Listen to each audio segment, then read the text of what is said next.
Welcome back to Bigg Boss Guru. कैसे हैं आप सब? उम्मीद है आप लोग सब खैर खैरियत से होंगे। तो भाई साहब लेकर आ गया आप लोगों के लिए आप लोगों की फेवरेट वीडियो। जी हाँ, झलक दिखलाजा का रिव्यू। झलक दिखलाजा के वीक 7 के एपिसोड 14 का रिव्यू लेकर आ गया हूँ आप लोगों के सामने। वीडियो की शुरुआत करेंगे भाई बगैर किसी देरी के। छोटी सी रिक्वेस्ट हमेशा की तरह, वीडियो को लाइक और चैनल को सब्सक्राइब करना मत भूलिएगा। हम बारी बारी परफॉर्मेंसेस को रेट करेंगे और यही जो बात मैंने आप लोगों को कल बोली थी कि आज जो झलक में धमाकेदार परफॉर्मेंसेस जो इन्होंने एक साथ दिखा दी। जो कल का एपिसोड था बिल्कुल ब्लैंड था और सेकंड एपिसोड हर दफ़ा यही होता आ रहा है कि एक एपिसोड अच्छा जाता है, एक एपिसोड बहुत ही ब्लैंड जाता है। तो इनको चाहिए कि जो फाइनल से पहले ये लोग परफॉर्मेंसेस को देखते हैं ये उस हिसाब से डिवाइड कर दें ताकि एटलीस्ट बंदा किसी एक एपिसोड में बोर ना हो। अब जो कल का एपिसोड था, जो एपिसोड 14 था, उसमें काफ़ी लोगों ने काफ़ी अच्छी परफॉर्मेंसेस दी। वो बात अलग है कि जो जजेस ने स्कोरिंग दी है उससे मैं कहीं ना कहीं एग्री नहीं करता। जिस की स्कोरिंग में एग्री नहीं करता मैं आप लोगों को बताऊंगा उसका रीज़न के साथ। शुरुआत करते हैं भाई आज की वीडियो की बगैर किसी देरी के। और सबसे पहले हम डिस्कस करेंगे वहाँ पे आई Gunjan Sinha. I am fed up of seeing Gunjan Sinha doing locking and popping and these kind of hip hop steps every other day. हर गाने के अंदर उसके ये हिप हॉप के स्टेप्स, लॉकिंग एंड पॉपिंग के स्टेप्स होते हैं। मतलब बंदा कितना ही देख सकता है। और मुझे ये बात समझ में नहीं आती कि जजेस जब हर कंटेस्टेंट, हर जोड़ी की वेरिएशंस देखने की बात करते हैं तो ये वो गुंजन पे अप्लाई क्यों नहीं करते। गुंजन को देश की डिमांड के इस एपिसोड में इन्होंने दिया कि आप लोगों ने जो है एक अप्सरा पे डांस करना है। अब अप्सरा गाना, आपने अप्सरा आली ले लिया, इसका मतलब ये नहीं है कि आपने गाना ले लिया तो आपकी वो देश की डिमांड पूरी हो गई है। बेसिकली ये था कि अप्सरा की तरह एलिगेंट तरीके से आप डांस करो, खूबसूरत देखो। गुंजन की ना ही ड्रेसिंग सही थी, ना ही उसने अप्सरा की तरह कोई परफॉर्म किया है। गुंजन की इस परफॉर्मेंस पे जो हम आज से पहले कोई 6-10 दफ़ा देख चुके हैं उसको मैं दूंगा 6/10। मेरे लिहाज से बिल्कुल भी गुंजन की परफॉर्मेंस अच्छी नहीं थी। अगर आप कहते हो कि बच्चे हैं मुश्किल डांस करें तो भाई यही मुश्किल डांस हो पिछले 7 हफ्तों से कर रहे हो। ये चीज़ हमें नहीं देखनी। देश की डिमांड कुछ और थी, उसने प्रेजेंट कुछ और तरीके से किया और जजेस ने उसको एक्सप्लेन करके जो है उसको 10 में से 10 नंबर दे दिए। और एक बात मैंने जो नोटिस की वो ये नोटिस की कि परिणीति और जो हार्डी सांधू आए थे एज अ गेस्ट, उसको करण जौहर पहले ही बोल रहा था कि इनकी परफॉर्मेंस देखना बहुत अच्छी होगी। तो एक एक आपने माइंडसेट बिल्डअप कर दिया। अब आगे जैसी भी परफॉर्मेंस होती करण जौहर ने तारीफ ही करनी थी क्योंकि उसने ऑलरेडी परफॉर्मेंस से पहले माइंड बिल्डअप कर दिया था। तो ये चीज़ मुझे बुरी लगती है कि आप बेजा एक बच्चे को, क्योंकि वो एक ही स्टाइल करता है, एक ही स्टेप करते, सपोर्ट ना करो। क्योंकि यहाँ पे बाकी कंटेस्टेंट्स हैं उनके साथ ज़्यादती है, जो मेहनत कर रहे हैं, वेरिएशन दे रहे हैं, हर स्टाइल को कॉपी कर रहे हैं, स्टाइल को करने की कोशिश कर रहे हैं, बट उनको एप्रिसिएशन नहीं मिल पा रही। तो गुंजन को मैं दूंगा 6/10 एंड आई रियली होप कि जजेस जो हैं वो अब नाइंसाफ़ी ना करें। जो हम लोग देखना चाहते हैं ऑनेस्ट आप लोगों के जजिंग, आप लोगों का एक नंबर देने का तरीका वही रखें। गुंजन कहीं से भी 10 में से 10 वाली परफॉर्मेंस नहीं देखी गई थी और गुंजन को मैं दूंगा 6/10। आगे बात करते हैं वहाँ पे अब आई रुबीना दिलेक। रुबीना दिलेक की परफॉर्मेंस बहुत ही अच्छी थी, लेकिन लेकिन लेकिन रूबीहॉलिक्स खुश मत हो। मैं एक छोटी सी बात करूँगा आपसे कि रुबीना ने, मैं एज अ परफॉर्मर अगर मैं बात करूँ, रुबीना ने बेस्ट दिया। रुबीना का डांस बहुत अच्छा था। एज अ जोड़ी में बात करूँ तो सनम मुझे बहुत ज़्यादा जगह पे वीक लगा। ये पूरी परफॉर्मेंस का होल्ड सिर्फ रुबीना के ऊपर था। जब रुबीना एक सोलो पोर्शन में आती है, रुबीना लिटरली फाड़ के गई है स्टेज को, उसने पूरा का पूरा अटेंशन अपनी तरफ ले लिया। सनम एज अ कोरियोग्राफर मुझे कहीं पे भी इस परफॉर्मेंस में इम्पैक्ट डालता हुआ नज़र नहीं आया। अगर हम बाकी कोरियोग्राफर्स को देखते हैं, ऐसा कोई एक्ट होता है उसमें वो अपनी जान डाल देते हैं, अपनी एक्टिंग को या अपनी डांसिंग की स्किल को दिखा के एक जान भर देते हैं। लेकिन इस पूरे परफॉर्मेंस को कैरी रुबीना ने अपने शोल्डर पे किया और वही लेके एंड तक गई इस पूरी परफॉर्मेंस को। रुबीना को मैं दूंगा 9/10। 9 क्यों दे रहा हूँ मैं आपको कुछ रीज़न बताता हूँ इसका आपको, कि कहीं ना कहीं मैंने देखा कि कुछ स्टेप्स में उनके बैली डांस के स्टेप्स प्रॉपरली नहीं हुए। वो सिर्फ उनका ड्रेस था जो नीचे से हिल रहा था, कमर नहीं हिल रही थी। शुरू में उसने जो एक पोर्शन किया बैली डांस का वो बहुत अच्छा था, बहुत क्लियर था। जब उसने सर पे स्वॉर्ड रखी हुई थी उसके एक्सप्रेशन सारे फेंटेड थे, वो डर रही थी तलवार रख के। तो मुझे ऐसा लगा कि जब वो तलवार नीचे आई है रुबीना के एक्सप्रेशन हार्श हो चुके थे। जबकि हम देखते हैं कि इस किस्म के डांसेस में बहुत सॉफ्ट और सटल एक्सप्रेशन चाहिए होते हैं, जो नोरा फतेही दिलबर दिलबर में कह लो, साकी साकी में कह लो, जो ऐसे डांस करती है, बैली डांस करती है, तो वो बहुत ही सॉफ्ट एक्सप्रेशन देती है, हार्श नहीं होती। रुबीना के थ्रू आउट द परफॉर्मेंस मुझे एक्सप्रेशन बहुत हार्श लगे।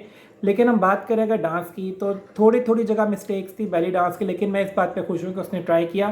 तो रुबीना को मैं दूंगा 9/10 और मैं इससे कई ज़्यादा एक्सपेक्ट करता हूँ रुबीना से, टू बी ऑनेस्ट। और रुबीना की अच्छी परफॉर्मेंस का मुझे हर हफ्ते इंतजार रहता है एंड रियली होप कि आगे भी इस तरह अच्छी अच्छी परफॉर्मेंसेज रुबीना करती रहे। और प्लीज़ सनम को कोई जगह दे कि उसके पास जो एक कंटेस्टेंट है वो बहुत स्ट्रॉन्ग कंटेस्टेंट है। प्लीज़ अपनी कोरियोग्राफी स्ट्रॉन्ग करो, सारा का सारा मलबा रुबीना के सर पे आप हमेशा हर परफॉर्मेंस में नहीं फाड़ सकते। नेक्स्ट हम लोग वहाँ बात करते हैं आए मिस्टर फैज़ू। अब मिस्टर फैज़ू को देश की डिमांड थी कि आप लड़की को एक्सप्लेन करो कि आपको किस तरह की लड़की चाहिए। मतलब पहले तो मुझे आप ये समझाओ कि यार ये जो एपिसोड का थीम चल रहा है ये क्या बकवास थीम चल रहा है। मैं झलक दिखला जा के इन थीम से बहुत परेशान हूँ। किसी को आप बोल रहे हो कुछ करो, किसी को बोल रहे हो कुछ करो, किसी के लिए वो चीज़ फेयर में जा रही है, किसी के लिए वो चीज़ अनफेयर हो रही है। मिस्टर फैज़ू की जो डिमांड थी ये कैसी डिमांड थी मुझे समझ में नहीं आई। वो लड़की को एक्सप्लेन करे डांस के द्वारा, ये बहुत ही स्टूपिड था। आप डांस स्टाइल उसको कोई देते, कोई इसको गाना देते, कोई आप उसको थीम देते करने के लिए, लेकिन ये क्या बकवास सी चीज़ आपने उसको एक्सप्लेन करने को बोली। मिस्टर फैज़ू को मैं दूंगा वहाँ पे 8/10। मिस्टर फैज़ू की ये वो 10 वाली परफॉर्मेंस नहीं थी गाइस। इससे पहले जो वो केरला की एक थीम के वो डांस करके गया था, मिस्टर फैज़ू का वो डांस बेस्ट था। मिस्टर फैज़ू को उसके लिए मैंने 10 नंबर दिए थे, लेकिन ये परफॉर्मेंस उसकी बहुत ही ज़्यादा मुझे बेसिक परफॉर्मेंस लगी। सिर्फ स्टंट थे इस परफॉर्मेंस के अंदर, परफॉर्मेंस मुझे डांस नहीं दिखा।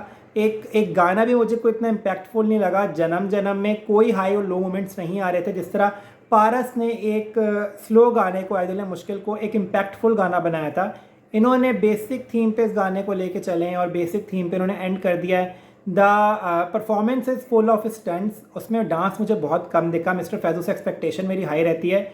मिस्टर फैज़ू की जहाँ तक बात की जाए बहुत अच्छा किया। कोरियोग्राफी की बात की जाए थोड़ी मुझे बेसिक लगी। मिस्टर फैज़ू को मैं दूंगा 8/10 एंड आई होप कि आगे मिस्टर फैज़ू और बकअप करे और अच्छी अच्छी परफॉर्मेंस करके हम लोगों को लुत्फ़ अंदोज़ करे।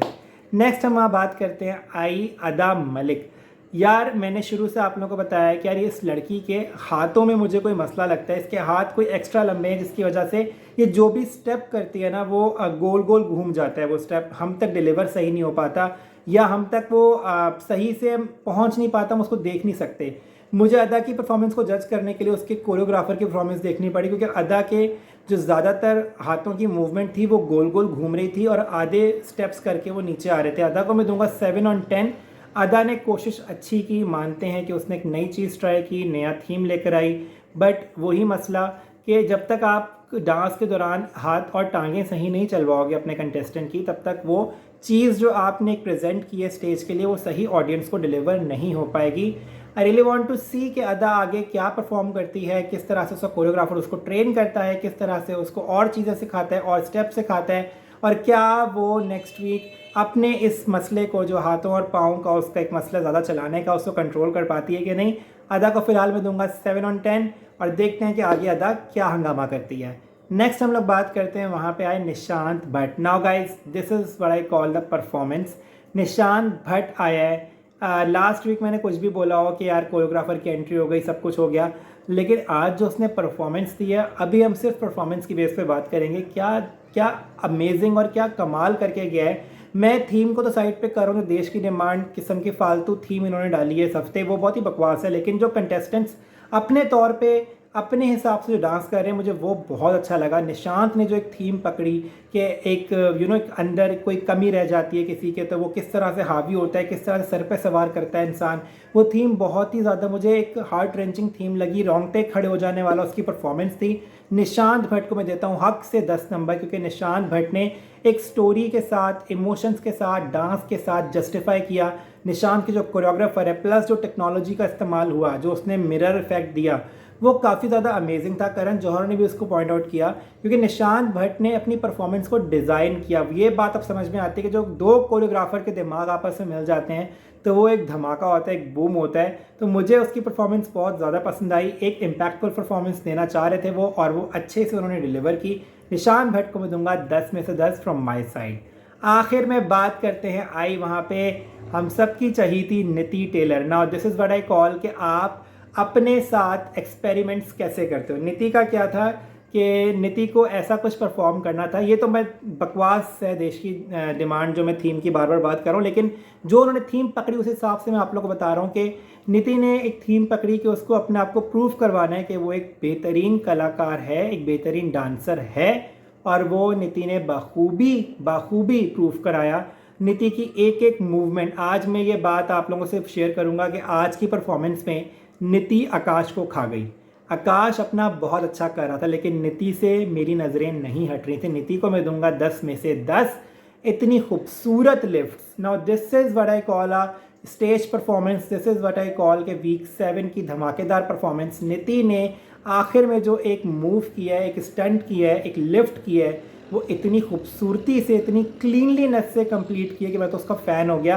प्लस जो डांस किया है वो बहुत अमेजिंग था। गाना मुझे एवरेज लगा, जिस तरह का उनका कॉस्ट्यूम था, गेटअप था, जिस तरह की थीम थी, उस हिसाब से गाना थोड़ा एवरेज लगा, लेकिन नीति ने अपने एक्सप्रेशंस और डांस से उस गाने को उठा दिया। नीति ने फुल ऑन डांस परफॉर्मेंस दी है, उसके कोरियोग्राफर ने कोरियोग्राफी बहुत अच्छी करवाई है। नीति और आकाश की जो जोड़ी है ना, वो बहुत ही अच्छी लगती है। ऐसा लगता है कि यार दो सेम लोग आ गए हैं स्टेज पे परफॉर्म करने के लिए और स्टेज फाड़ के जा रहे हैं, और लिटरली नीति ने स्टेज फाड़ दिया।